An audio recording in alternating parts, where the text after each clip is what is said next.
of the Philippines kay niya sila sa ancestralan nga ang among boat ipasabot nga magrespeto ta mo comply ta sa federal kung unsay legality para sa kaangayan no so mao ning nahitabo ang nga mga sistema para ma-implement pa hilabi ang batas sa Diyos since time immemorial nga diin mao ang Republic Act 8371 April of 1997 Divine Customary Law na under ta sa management sa Federal Tribal Government of the Philippines. What? Bro, what are you talking about, man? Igibakwi na kita sa Diyos pinaagi sa batas.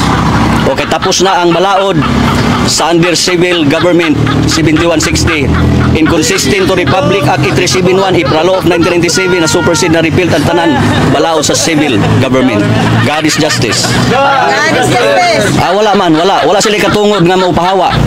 Kay kaming tribo ang rightful owner sa ancestralan. Kay kaming tribo ang rightful owner sa ancestralan. Naman! Wow! Wow! Wala sila katungod. Kay niya sila sa ancestralan. Atong rights, tribo, ang dapat nilang pagasundon. Kung unsay atong desisyon, mao ilang desisyon o ilang pagasundon. Assisting lang ang ang tanan branches of civil government mag-assist natong tribo. Wala sila right. Ma-illegal intervention sila sa jurisdiction sa ancestralan by law. Corporate law versus customary law. Ang galing! Ang galing!